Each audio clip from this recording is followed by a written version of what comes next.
Hello, we have a quorum and it is also the appointed time. Let me call to order the subcommittee meeting. First of all, election of chairman. Could I have a nomination, please, Mr. Wong Kwok Heng? I nominate Mr. Chen Kam Lam. So you can remain in the seat. Any seconder? I accept nomination. Do we need a deputy chairman? I don't think so. Okay. No other views? No objection? Let us get started. Shall we invite the administration team to come in now?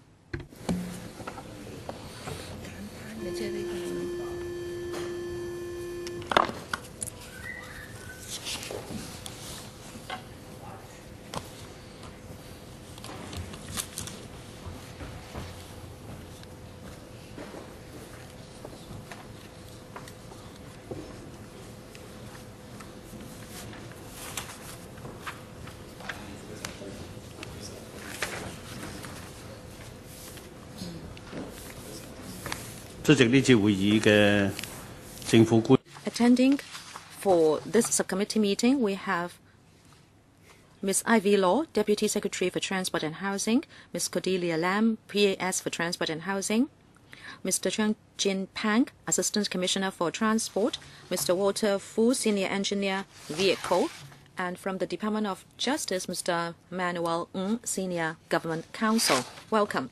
Ms. Law, if you have settled down, shall we get started? Please run us through the paper. Then we can go into clause-by-clause scrutiny of the regulation. Thank you, Chairman.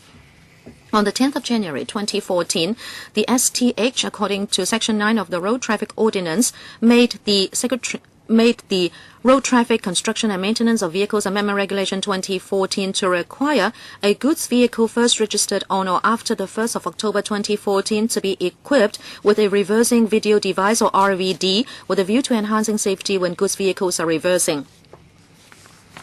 In May 2007 and June 2011 and also May 2012, the installation of RVD was discussed at the panel on transport and members generally supported the proposal. We have also consulted the vehicle suppliers, RVD suppliers and vehicle bodybuilders.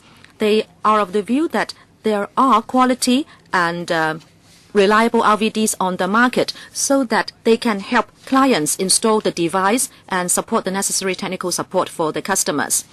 We have also consulted the goods vehicle trade. They understand that the RVD can help minimize the scope of the blind spot at the rear of vehicles when they reverse, but they are concerned that there could be reliability of RVD problems and insurance and legal liabilities, and they also say that there is a lack of similar statutory requirement in overseas countries.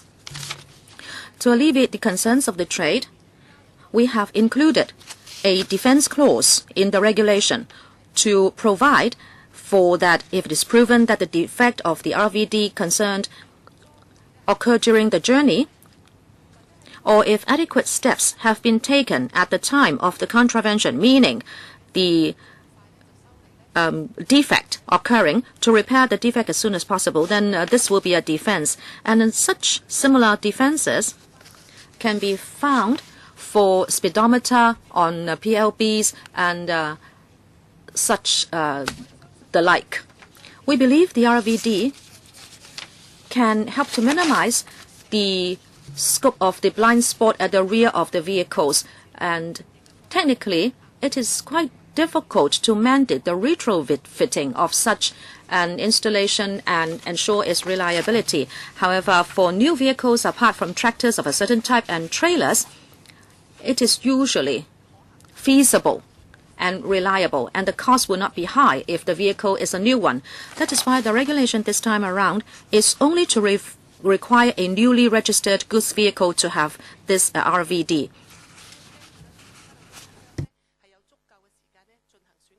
And the proposed date for such vehicles to be registered is the 1st of October 2014.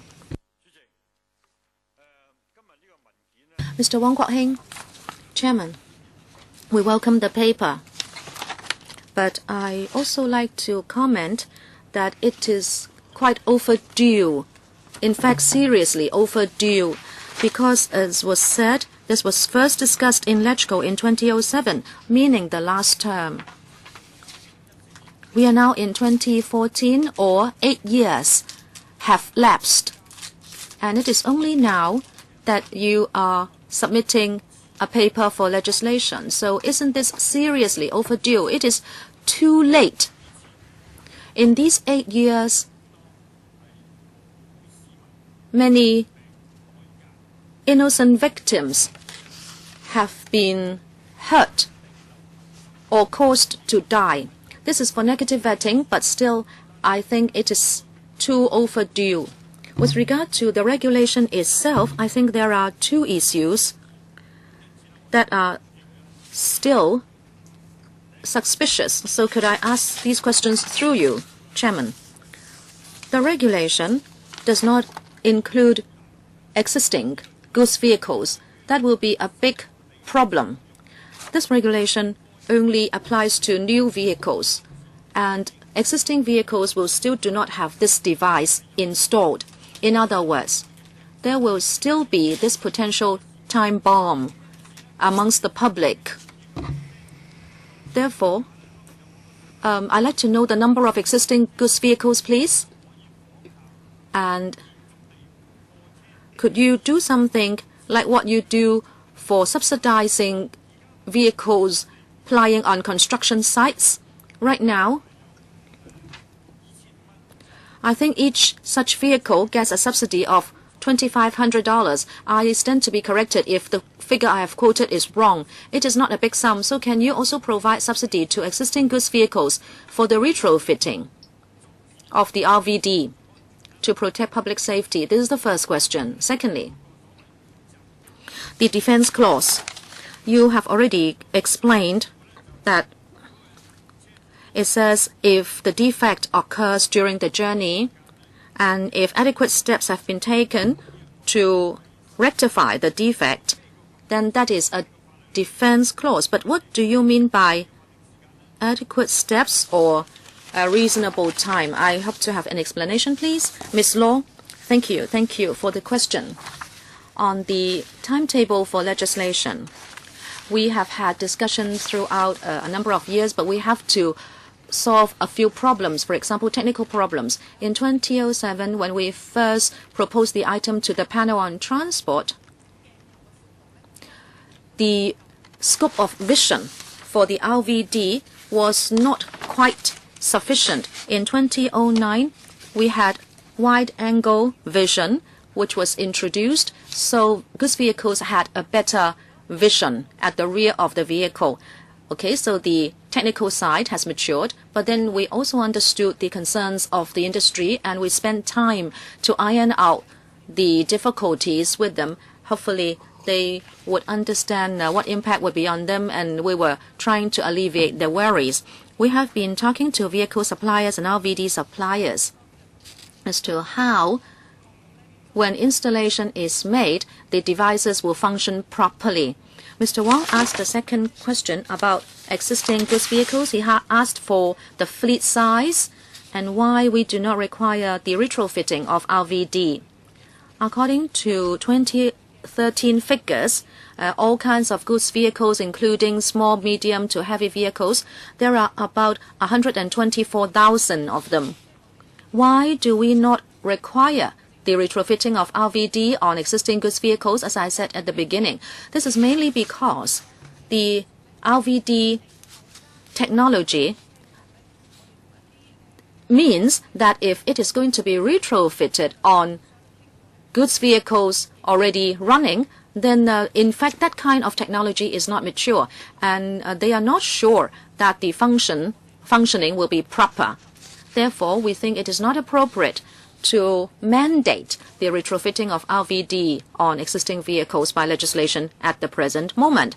As for subsidy, since the technology required is not mature, we have reservation to subsidize such retrofitting with public money.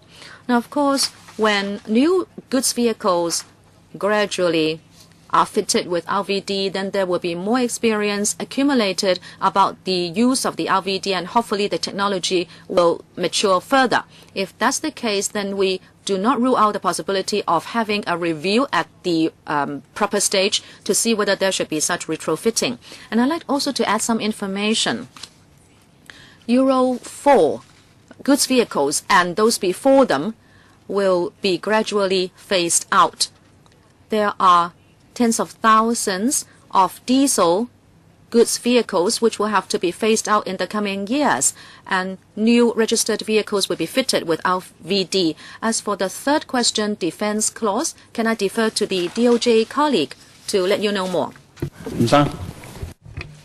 Yes, Ms. Ng. Thank you, Chairman. As for the defense clause, it is nothing new in respect of this regulation. Similar defense clauses are available in Regulation 24, 24A and 24B in respect of meters, speedometers, and speed limit device. We now apply the defense to this RVD.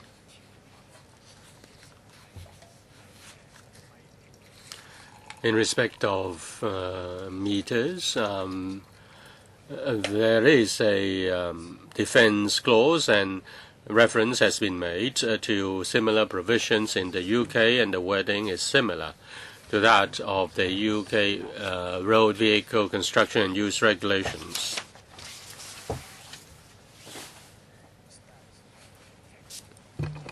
Equipped with all reasonable expectation.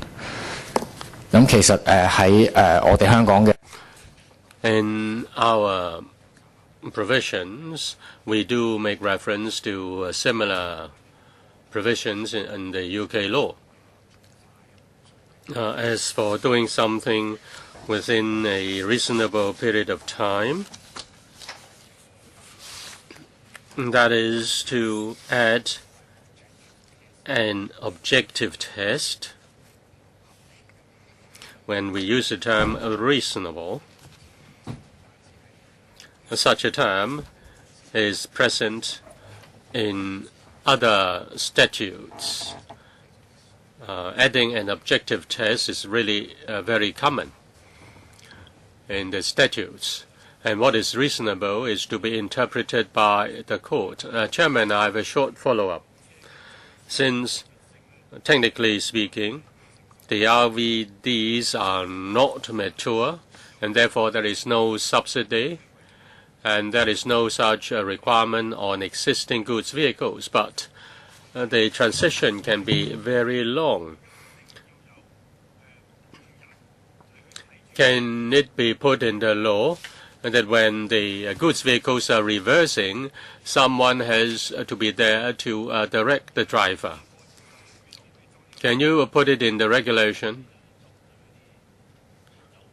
Well, if you want to add anything to the regulation, it has to be pertaining to the RVD. Well, can the administration answer that question? The Deputy Secretary. Concerning Mr. Wong's suggestion to put in the law requiring all goods vehicles, reversing goods vehicles, to be provided with an additional helper in order to direct the driver doing the reversing. That's important to protect people. But I think the most important thing is the attitude of the driver. I think as for Mr. Wong's suggestion, we need to talk to the trade, and it will have far-reaching implication on the trade. Not every not every goods vehicle is equipped with a helper. Some are just solo drivers driving small vans. Mr. Wu, the question is on RVDs for goods vehicles. But there are many long vehicles, and they are not goods vehicles, and they do have blind spots. Is the department aware of this? Concerning long vehicles with large blind spots, are they equipped with adequate rear view mirrors so that the blind spots have been removed or reduced substantially? Concerning the pre-Euro 4 goods vehicles, they will be replaced gradually under the diesel vehicle replacement program. But it takes time. Can you provide us with information, the following information?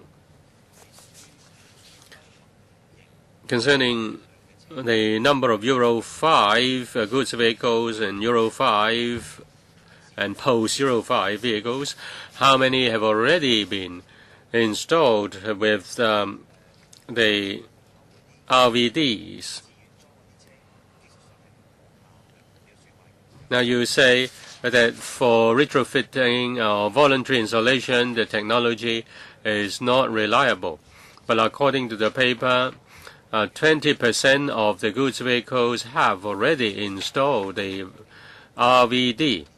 So are you telling us that these RVDs installed in the past 2 years are not reliable and they have to be adjusted in order to become reliable?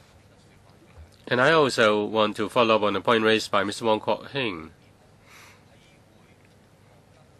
Why you don't impose a requirement on all the vehicles, and such an installation is rather inexpensive. And we have come across many such accidents occurring during reversing. Life and limbs were lost, and they cannot. They're more valuable than just $2,000. So why can't all the vehicles that have blind spots be required to have these RDVs? Thank you for the question. Concerning the blind spots, the difference between the goods vehicles and other types of vehicles is that there are goods in the goods compartments, and therefore the driver is unable to see the to use the rear view mirror. And there may be a mirror to help them to see the ground level. They cannot see that through the reflection mirror installed at the rear end of the goods vehicle. Therefore, the blind spots, there are more blind spots, and therefore we want to require the goods vehicles install RVDs. As for the number of Euro 5 diesel vehicles, we don't have the data in hand. We will give you an answer in writing. Our regulation will come into force on the 10th of October. All goods vehicles, whether they are Euro 4 or Euro 5, they have to be installed with this RVD. As for the existing vehicles, you say that we say that the technology is not mature, and how should we deal with those who have been installed voluntarily? Concerning the retrofitting of RVDs, we say the technology is not matured enough to meet the requirement of the law. We require the RVD to be in good operational condition, and a driver or owner in breach of the law will be subject to a fine $10,000 and imprisonment or imprisonment of 6 months, said the Speaker. We need to make sure that the installation required by the law has certain degree of reliability or stability in terms of operation. When we talk to the trade associations, they say that they have no problem with the reliability of the fitting on new vehicles.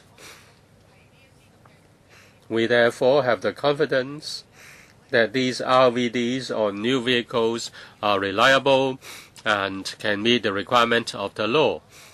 As for existing goods vehicles, they don't have the technical support of the suppliers of RVDs, and not every goods vehicle is able to accommodate a RVD by retrofitting.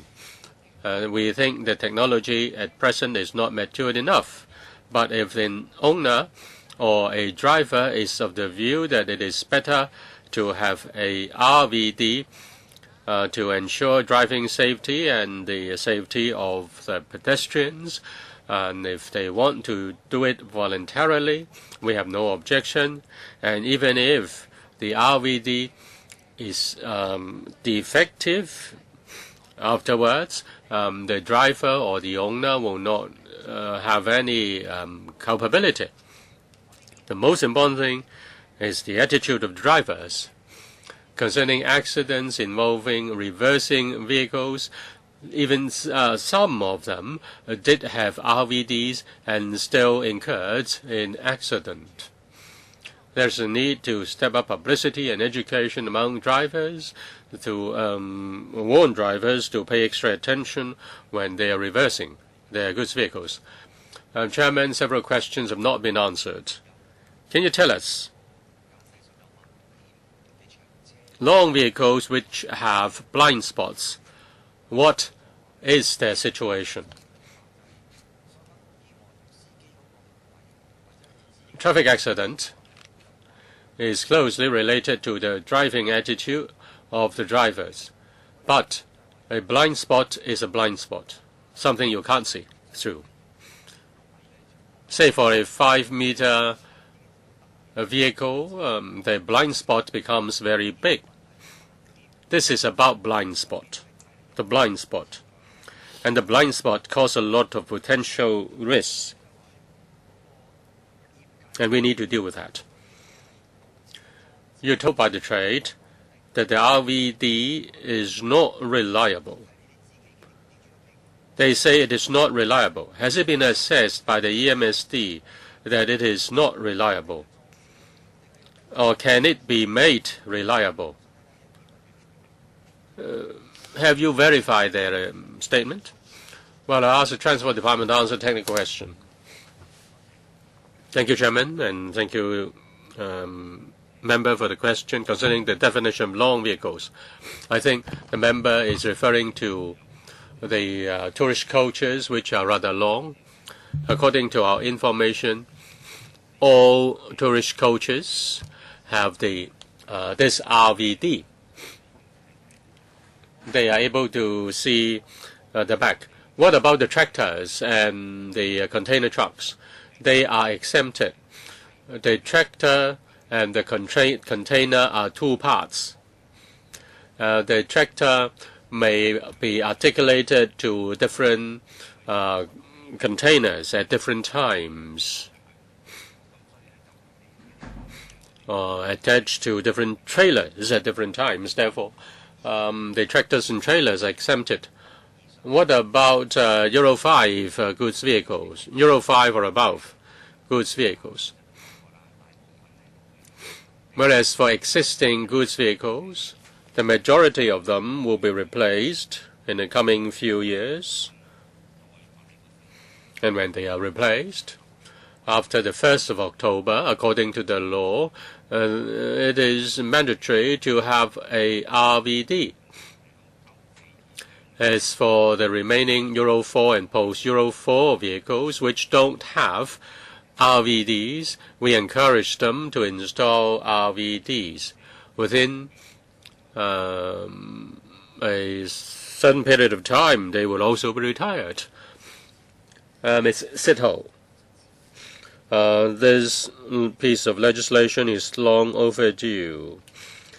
There were accidents happen in the Western District, in blind alleys. Accidents occurred. Some elderly people were knocked down by reversing goods vehicles. I want to follow up on the point raised by Mr. Wu. In the process of replacing diesel vehicles, the RVDs can also be installed, but it will only take place within several years. And Euro 5 vehicles are not regulated, so Euro 5 vehicles will have a warranty for life. They are not regulated by the law in respect of diesel goods vehicles, and they are also not regulated by this regulation.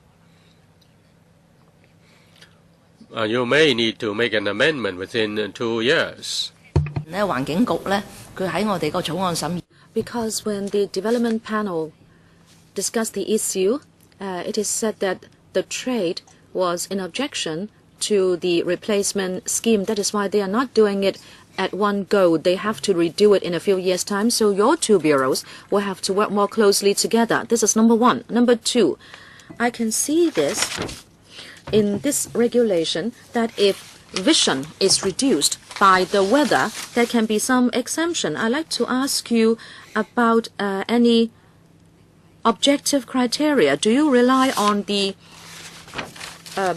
observatory to state what the vision is like or visibility is like, or else you cannot allay the worries of the trade, because if visibility is poor, they may still be held legally liable. So can you explain what you mean by when visibility is reduced by weather conditions? Do you have an objective criterion, and what will you do in citing evidence? And also in your regulation, you have this part saying that RVD will not be calculated towards the full length of the vehicle. Is that right? This is my understanding. Yes, you're correct. However, if the law will come into effect only on the 1st of October, but then if people voluntarily add the RVD before the regulation is in effect, then would they breach the overall length requirement? Shouldn't you also allow goods vehicles which are existing and which are installed with RVD to have the exemption if they exceed the overall length of the vehicle? Or else nobody would be happy to do it. Last point, Chairman.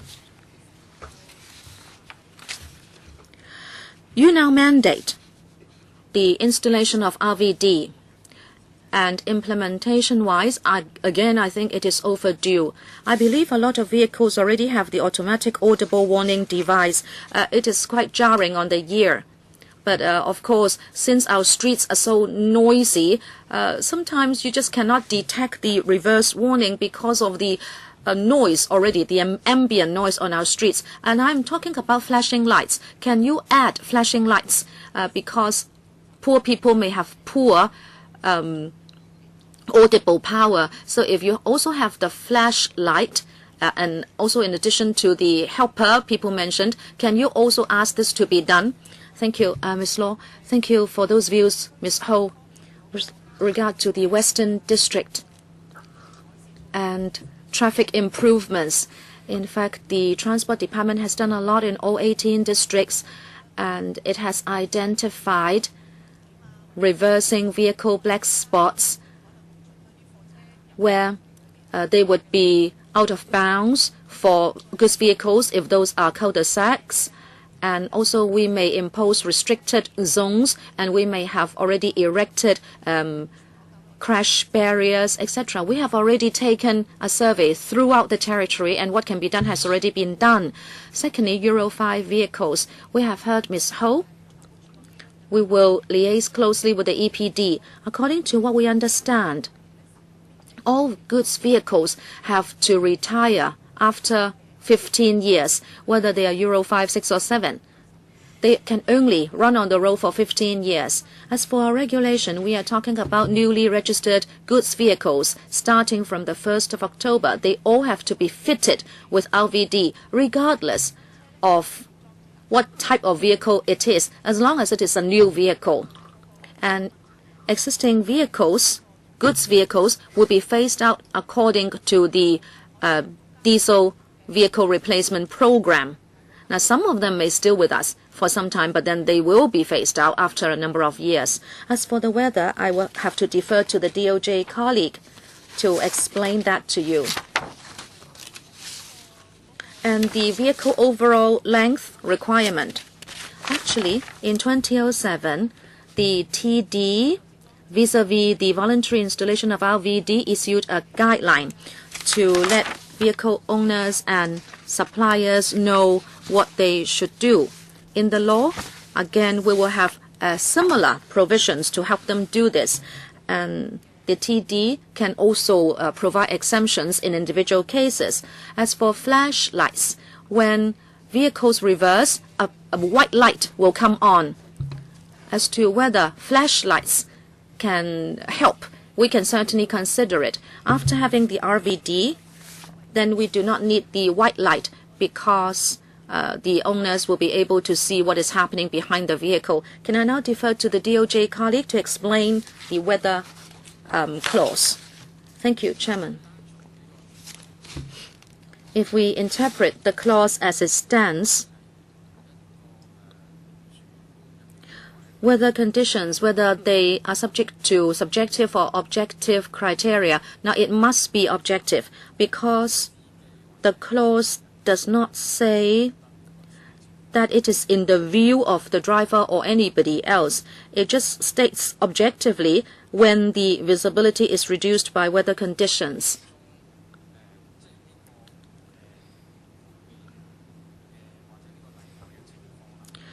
Whether this exemption applies, if there is a controversy,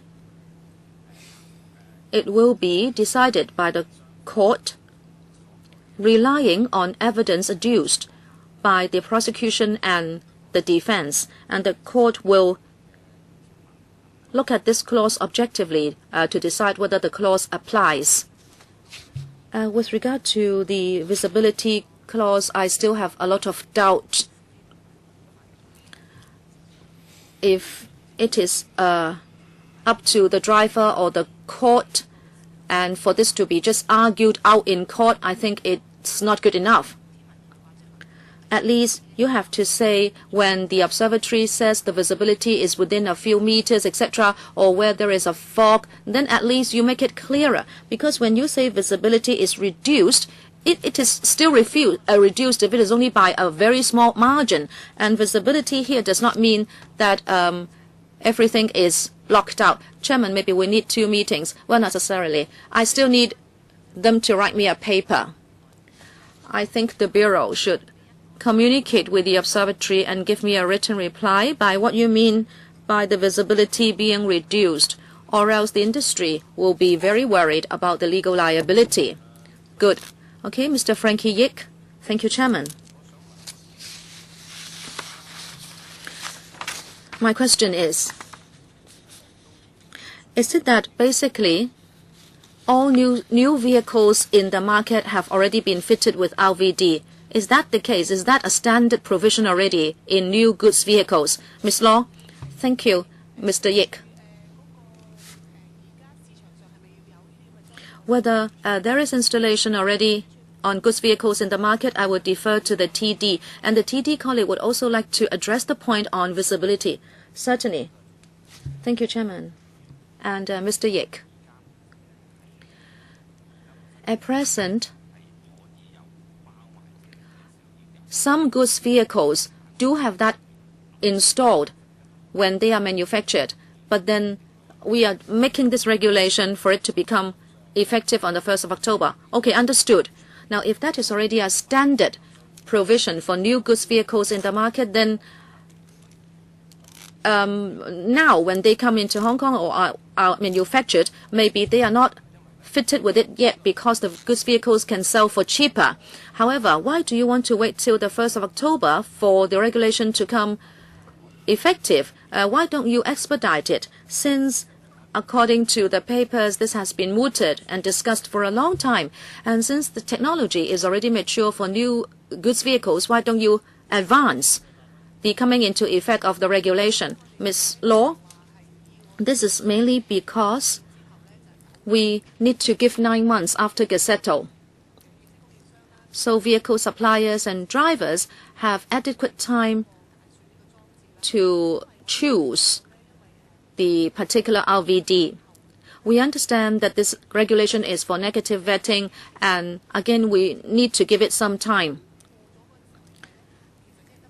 In fact, there will just be a few months after the regulation is formally endorsed for vehicle suppliers and RVD suppliers to work. As the TD colleague said, some vehicles already come with RVDs, but some other vehicles might have to be retrofitted with them, and the RVD suppliers will provide the technical support, and the RVD will be fitted before the vehicle is sold after it arrives in Hong Kong. So the industry has asked for a few months for doing that kind of preparation. Well, yes, of course, I understand that. Usually, suppliers may have stock to last for a few months, and it is right for you to give them those few months to sell off their stock. But do you have to wait till October? We are just in February. Why don't you shorten the time frame? I think the sooner the better. That is why I was asking you whether the standard provision is already in the market. And of course, if it is not required, suppliers are not installing it yet. But if this is already the case, why don't you advance the timetable? And Ms. Law, you also said that perhaps you are talking about PLBs and other heavy vehicles. They might come fitted with RVD. But then many of the vehicles will come to Hong Kong before they are fitted with RVD, and I think a few months will suffice for the existing stock to be depleted. So why wait till October? Secondly, some members have asked why old vehicles are not mandated to have RVD, but I have reservations. Sometimes if you drive, you can see the headlight coming on from a vehicle behind you. And in fact, if you go to the average garage for fitting of new devices, the complementing devices are not adjusted. I believe perhaps you should answer my first question. Thank you for that view. As we were saying, there is a fleet of 124,000 existing goods vehicles, but there are different types. You may be talking about refuse collection vehicles or other types of vehicles or goods vehicles with a lot of different uses. Mr. Yik, you are correct. There may be small goods vehicles which can be fitted with the RVD with very little difficulty, and the suppliers can deplete the stock within a few months. However, there could be special type goods vehicles, and they need time to be retrofitted with RVDs. Since this is a mandatory regulation on all newly registered goods vehicles, we have talked to the industry and the trade associations and also RVD suppliers. They say that they should be given about 9 months after Gazetto or 4 or 5 months after endorsement of the regulation. If we have members' support, then the regulation will be endorsed in March, and we are just talking about half a year. Since there are so many different types of GVs, we think this is a reasonable timetable. Thank you, Chairman. I have another question. I agree with the DS that the most important thing is your attitude when you drive. You can have the RVD, but if the driver refuses to look at it, it is still not going to be useful. So you should take the opportunity to do more, so car owners and drivers will be more alert to the protection of other people's lives when they are on the road. I agree. Mr. Yik is asking why you need to wait October and can't do it faster. This has been with us for a long time. Can you advance it to August or even September? The car dealers and manufacturers and RVD suppliers will still have enough time on their hands to get prepared. I think we should not be too accommodating to some objecting views which may be strong. In fact, it is very inexpensive. It would only cost $5,000 to $8,000, and they would even complement it with the radio or some discs for listening pleasure. So I don't think you should drag on for too long, because society is of the view that they should be installed ASAP. Ms. Sitho mentioned the weather condition issue. Mr. Zhang, can you please add? Let me say why we need to wait till October. This is because there is consensus in the industry that actually new goods vehicles arriving in Hong Kong already have the RVD, but goods vehicles are unique in that the tractor and also the frame may come, and then they may be assembled in Hong Kong, and the RVD will be installed only when the entire goods vehicle is assembled. And indeed, there are indeed many different types of goods vehicles. In fact, they are gradually assembling these different parts. We just want to give them 1 or 2 months leeway. If the law come into effect first, and if people cannot meet the requirement of law, they will be subject to penalties, and you will have to defend yourself and prove why you can't do it. I think August is just 2 months away from October. As for the issue on weather,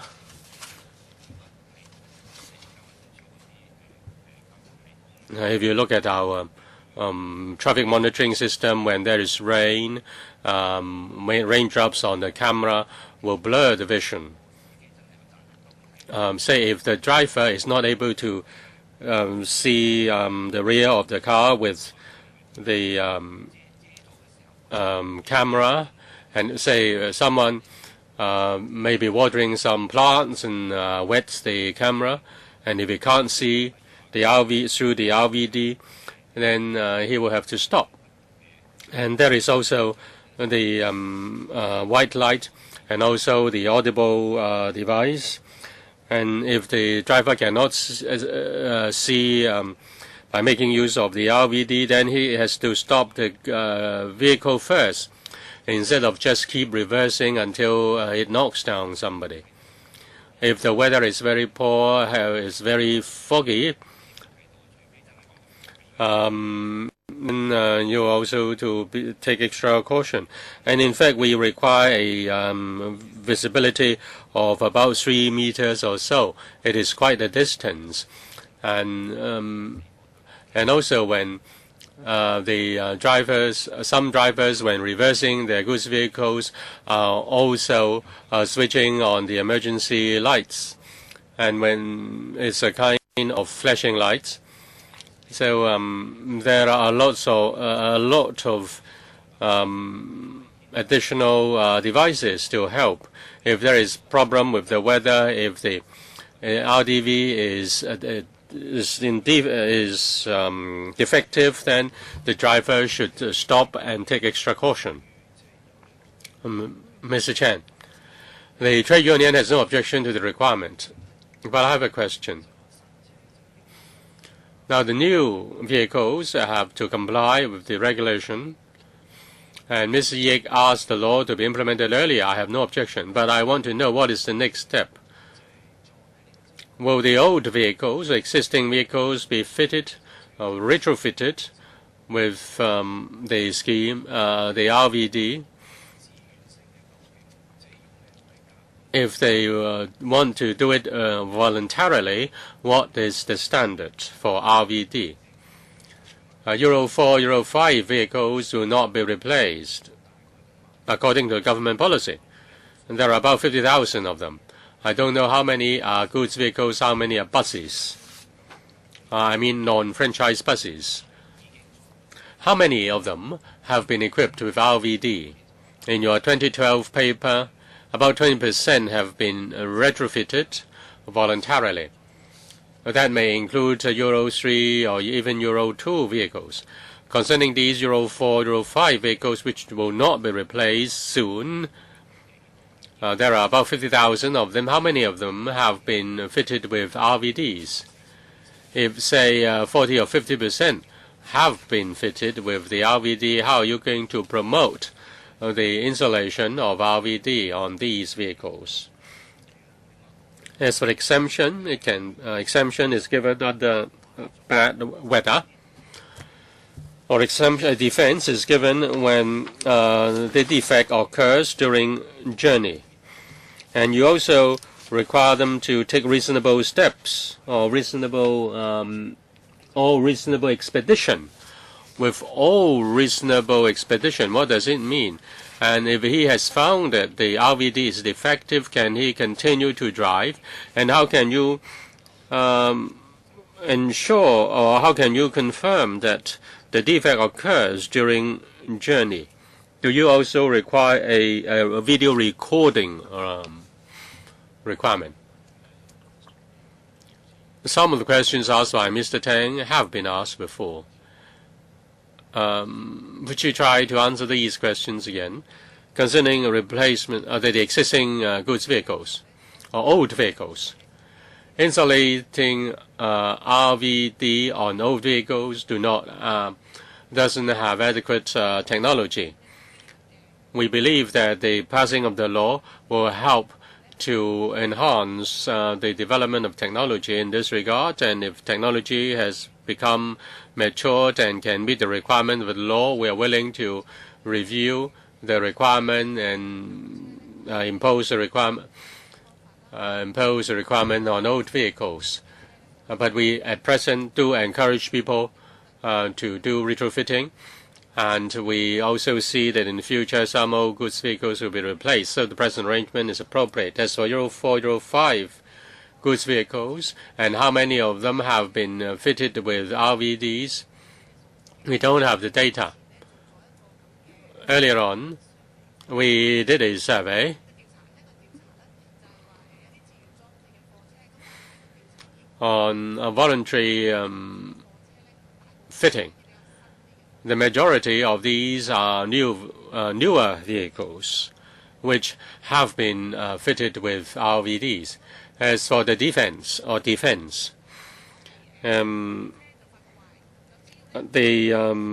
RVD, or rather the vehicle is on its way, and if it's found that the RVD is defective, then there is a defense. The question is, when is the defect found? Concerning the RVD, it is just an existing device. If it occurs, if there is a defect, it will not cause an accident. The most important thing is the attitude of the driver. If he has found that the device is defective, he can take extra caution. He is capable of taking extra measure to reverse his vehicle safely. The defense is that if he has found the defect, he has to do it. He has to rectify that defect with reasonable expedition. It doesn't require the driver to refrain from using the vehicle. As for video recording, we require real-time recording, or rather, we require real-time image on reversing, but we have no requirement for recording. As for defense, it is for the driver or the owner to put forward a defense rather than requiring the prosecution to prove that. If the goods vehicle is not in good operational condition, then he has to provide evidence for his defense, and whether the evidence acceptable will be dependent on the court. Mr. Pun Xiaoping, I have come in late. The question might have been asked, but I still want to know more about this. According to the paper during consultation, the truck drivers and the truck operators have resistance towards this. They are concerned about insurance. You have introduced a defense. Have you exchanged views with them?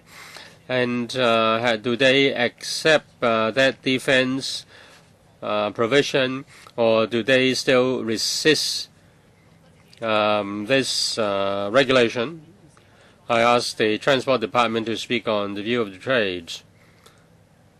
Who's answered the question? Yes, thank you, Mr. Pone.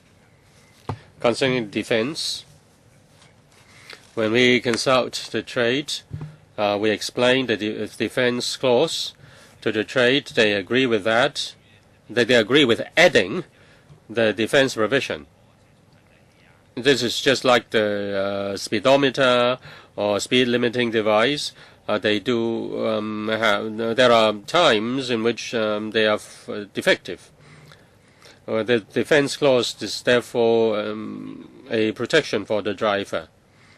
We require real-time images. And when they do the installation, and also during the operation, they can add many more things. Say, for example, every morning, the owner or the driver inspects the RVD and then log in the information to show that the RVD is in good operational condition. And the driver, or rather the owner or driver, can install a video recording device. They can check the recording afterwards, and they, in order to make sure that the RVD is in good operational condition.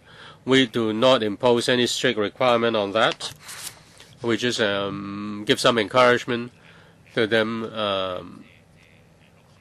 Say, for example, using log sheets or adding a recording device. No more questions. Yeah, in fact, two more. Two members want to have a second round. The regulation is now in front of us. It can only allow any amendment that is within the scope of the regulation. We've already discussed the policy issues, and they are to enable members to understand the background of the amendment and the legislative intent of the amendment. In the next round, I hope attention should be focused on the details of the provisions. Mr. Wong Kok-heng, my second round is still on policy.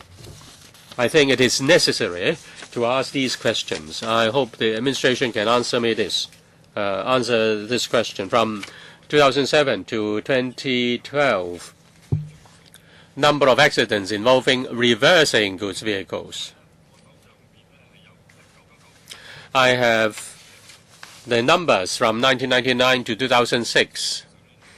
The numbers were given to us in 2007 by the department.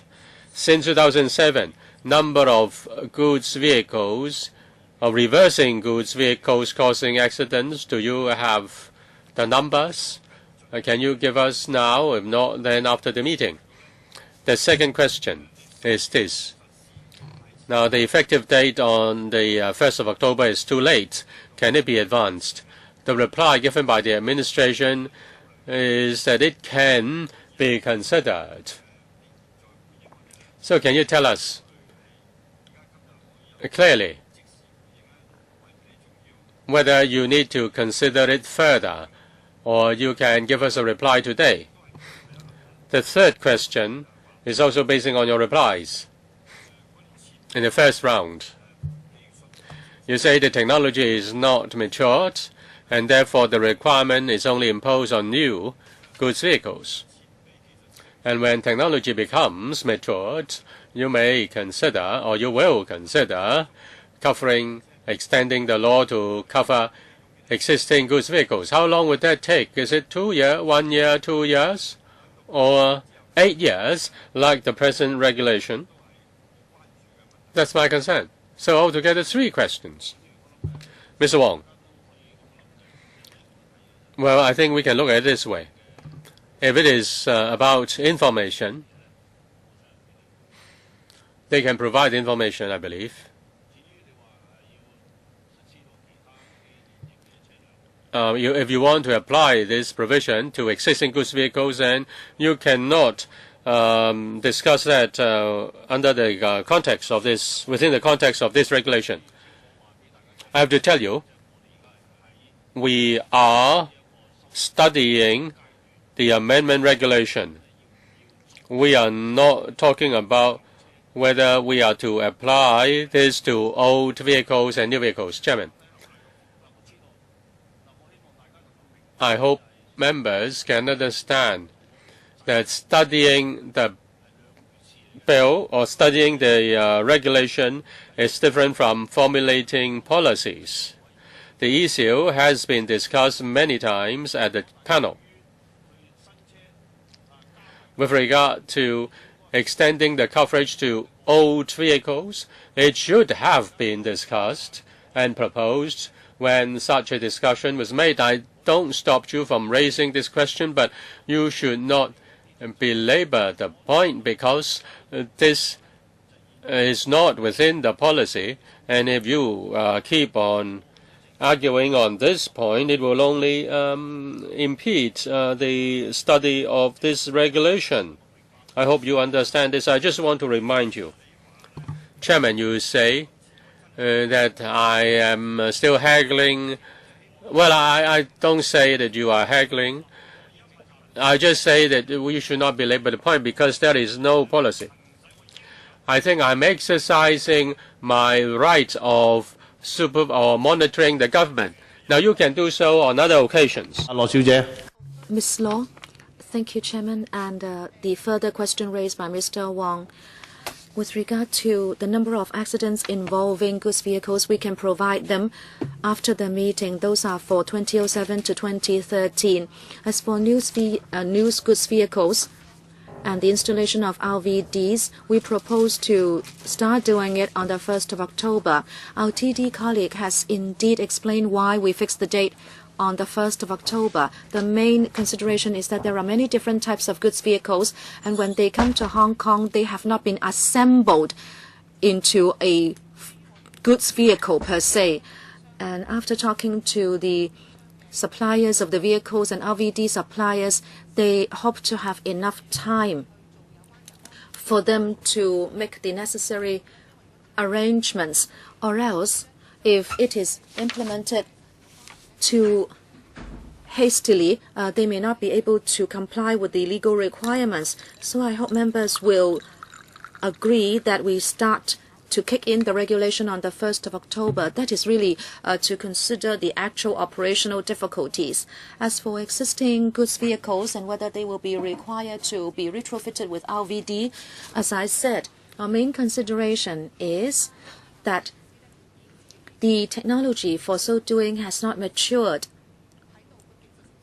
We need to wait for the technology to mature, and the installation of RVD on new goods vehicles will help that technology to mature. So at this stage, we can only wait and see when the supplier will let us know that retrofitting will also be able to comply with legal requirements. Of course, we need to keep up a dialogue with the industry to ensure that they can comply with the legal requirements. When will you do that review? In other words, 2 years or 1 year down the road, when will you take a look? Ms. Law? Maybe within 2 years. Okay, thank you. Thank you, Mr. Wang. Mr. Wu Chi-wai. Thank you, Chairman. In fact, I have a similar question as Mr. Wong. The Bureau said a few times whether the technology is mature or whether it permits you to do something. But let me ask you this direct question. Has the TD assessed the technology itself, or have you just taken the word for it from the industry? In the paper, I think there are some important points made. The commencement date, number 1. Number 2, that the regulation only applies to newly registered GVs. Now, if the answers are still not satisfactory, we don't rule out the possibility of moving amendments ourselves. Just speak into the microphone. Mr. Fu, in fact, we have asked vehicle suppliers and RVD suppliers, as well as vehicle body builders, and also users, including government departments, about the technology. They are all of the view that retrofitting the RVD will be difficult. If there is no technical support from vehicle suppliers and vehicle body builders, especially when the vehicle is fully assembled, it may not be easy to find a place to retrofit the vehicle with any device. Plus, goods vehicles are subject to a lot more vibration than other vehicles, and it is going to be a difficult job identifying a place for the retrofitting of the device. Vehicle suppliers will provide the technological support when this is fitted onto new goods vehicles, and they will source more appropriate and reliable devices. And we have also talked to users who have told us that they have tried to retrofit the vehicles with this device. In fact, many goods vehicles have tried doing it because they think that the device is helpful to them. But then they have told us that retrofitting is indeed subject to breaking down after there is vibration. There may be water leakage and sometimes voltage problems, etc. All these have to be resolved. Mr. Wu, the TD is saying this, but I find that unimaginable because you are not thinking in the direction of improving or perfecting the device and avoiding malfunctioning of the device. On the contrary, you are saying that because of such considerations, you are going to allow 40,000 to 50,000 goods vehicles which are of type Euro 4 or Euro 5 to still run on the road without any installation of the LVD. So, TD, do you think you have not exactly done a good job? You have not executed your duty in reviewing the situation to make sure that the devices installed will be in compliance with the law, so that all goods vehicles should be fitted with the LVD. Let me take the question. This device of LVD, it is only a device to assist the reversing of the vehicle. We believe with the device, it will help to minimize the blind spot for goods vehicles, and therefore safety will be enhanced. But as I said, the most important thing is the driver's attitude. To the TD, if the technology is reliable and safe, so we think that it is possible to write this into the law for this to be an assistive device. That is what we are doing. But if the TD and the industry and also some government drivers have talked and the reaction is that the technology is immature, then we are of the view that we should not mandate the retrofitting of the device to existing goods vehicles. But it doesn't mean that we do not care about safety of reversing vehicles. The TD has worked on different levels in this respect. It has drawn up a guideline to encourage voluntary installation. It has also done publicity and educated the industry, which hopefully will pay attention to the safety of reversing vehicles. The Road Safety Council as well as the police have also worked with pedestrians, especially students and elderly people, to ask them to pay extra attention to reversing vehicles. So we have worked from different angles in order to make this a safer exercise. Okay, we can continue to discuss this at the panel.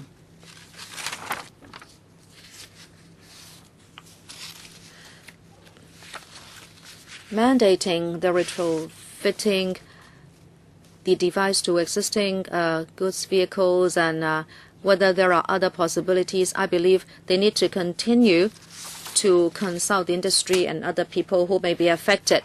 Chairman, sorry, since the TD claimed that it would provide further information, then can it also let us know what the exact technical problems are? You may have consulted a few people in the industry, and you should not just conclude that technically this is not possible.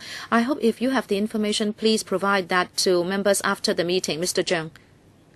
Yes.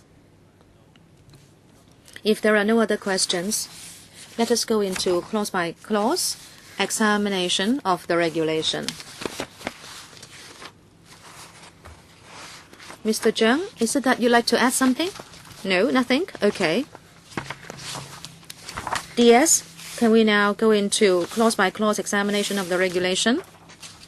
Can I defer to Ms. Lam to walk you through the regulation itself?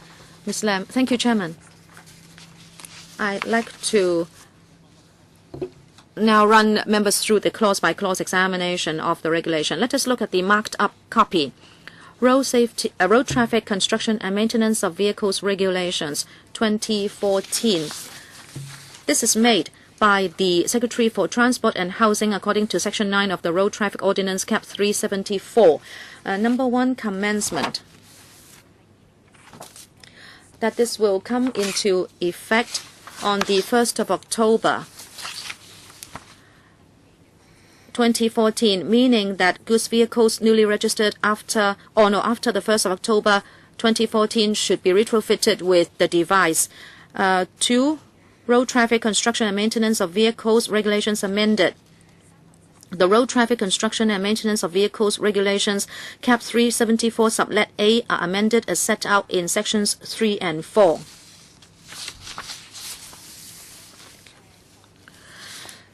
Clause 3, Regulation 2 amended, interpretation.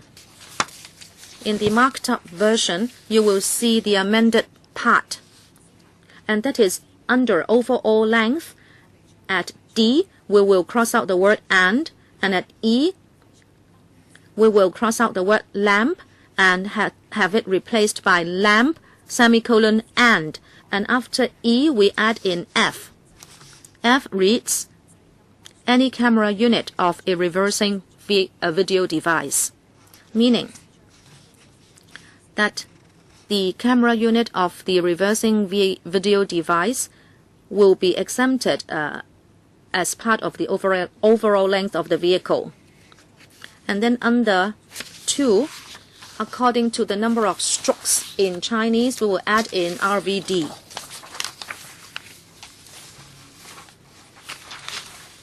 Meaning,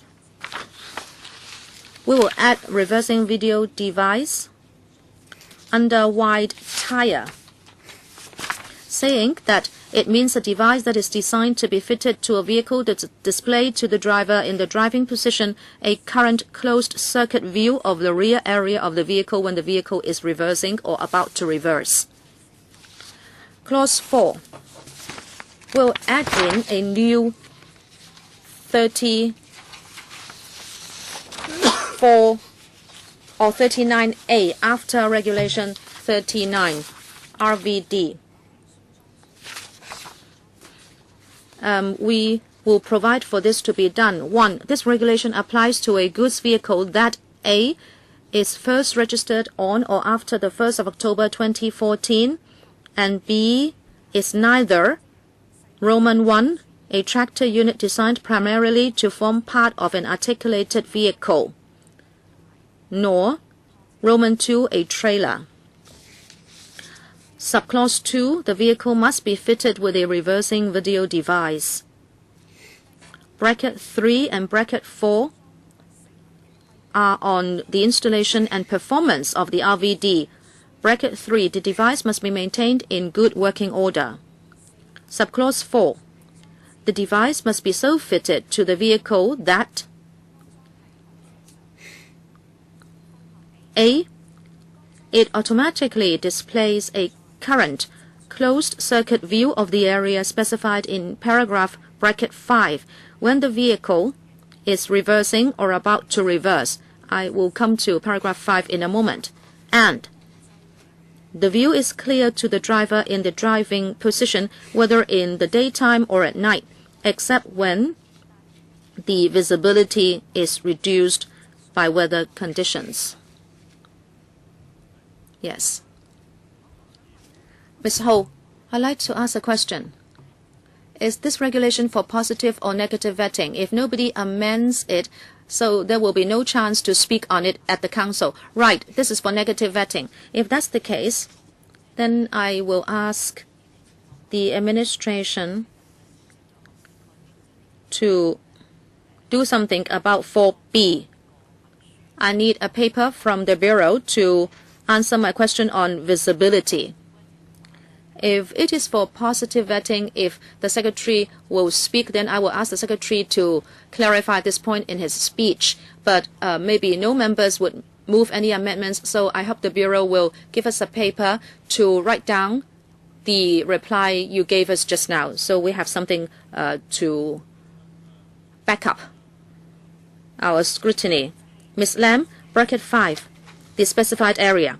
The specified area is the area behind the extreme rear of the vehicle that A, extends in length to at least 3,200 millimeters from the extreme rear of the vehicle, and B, extends in width to at least 500 millimeters from the outermost part of each side of the vehicle. And then number 6, it is a defense in any proceedings for a contravention of paragraph bracket 3 to prove that A, the defect occurred in the course of the journey during which the contravention was detected, or B, at the time when the contravention was detected, steps had already been taken to have the defect remedied with all reasonable expedition.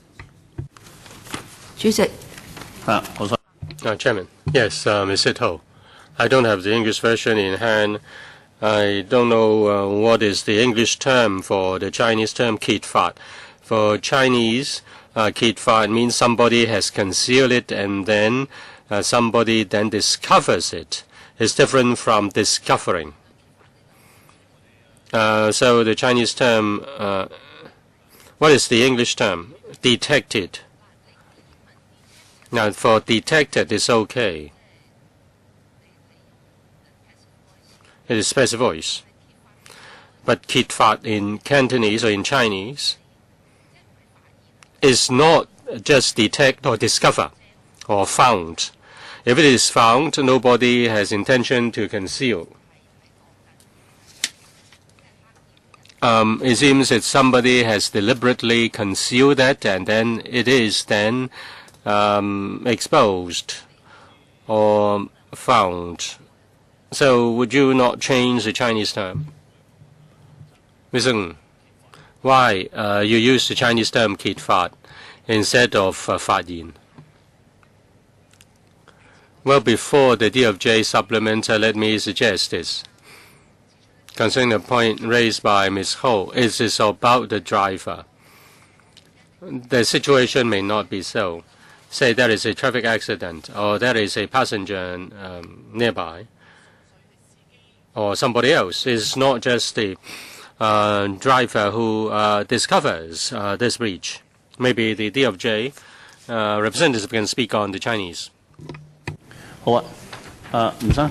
主席我就同意局方頭先嗰個說。I agree with the explanation of the Bureau, so we use the term when we draft this.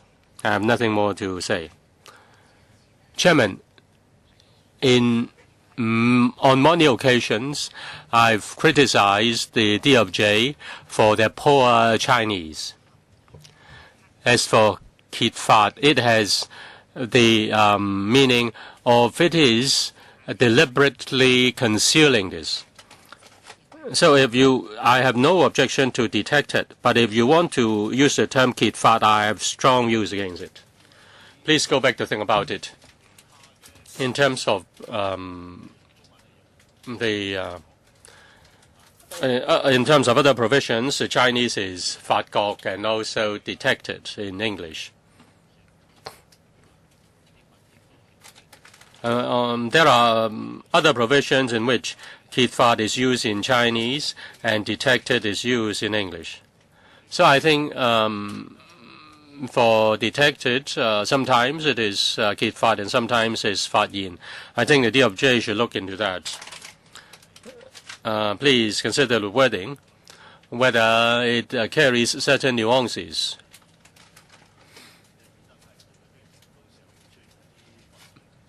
This is to avoid any legal dispute. Well, Chairman, if the translation was bad, it doesn't mean that we should follow that now. If they don't change it, then are we going to change it because of their bad translation? Mr. Yik, I agree with Ms. Ho. Apart from the driver discovering the thing, a third party may, say, for example, traffic police may find it out. If you conceal something, and I discover it, that is keet faat in Cantonese, in Chinese. Okay, we'll go back to talk to the DOJ on this. Let's look at the deadline for amendment. If they don't change it, we change it.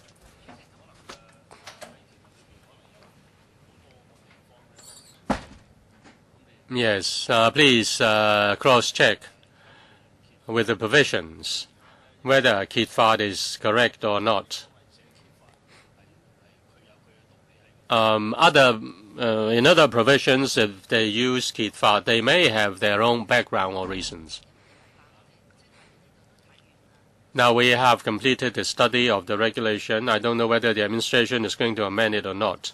If the administration is not going to do it, then we ask the chairman to do the amendment on our behalf. That's not controversial. That's about the usage of the term. We just want it to be clear. I believe the administration can tidy that up. I just want to know if when is the deadline, and if we fail to. I've already said that in other provisions, the term keet faat or faat gok has been used. Within different contexts, there may be different nuances. They need to go back and think about it. I asked them to use the term faat gok. I understand the members' concern. Do other members have any other views? If not, then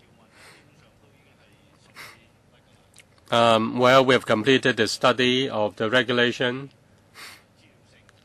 concerning the information asked for by members. I hope the Bureau or the Department can provide information after the meeting.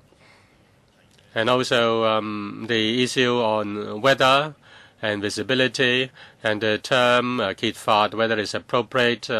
These are specific issues you have to address, and please give us a writing reply.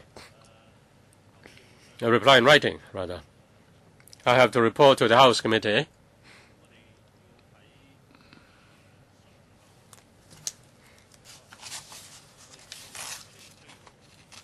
Do we need to extend the deadline? Do we need to extend the deadline? No, we don't need to do so.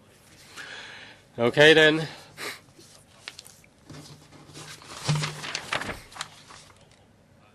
Or rather, yes, well, we will extend it to the 19th of March. And then we have to report to the House on the 14th. And if members finally want to move any amendment, just now, a member wants to amend it to cover old vehicles. I have no objection to your proposal, but if you go beyond the ambit of the regulation, you can't do it. If there is an amendment, the deadline is the 12th of March. That's the situation, okay? So, I don't think we need another meeting for the time being. Let's wait and see. Well, if need be, you may make a proposal to me, and then I'll consider whether the questions can be resolved with. It can be resolved without a meeting. Then we don't need any meeting. In fact, you can still follow the matter up at the panels. Okay. If there is no further question, the meeting is adjourned. Thank you. Thank you, Chairman.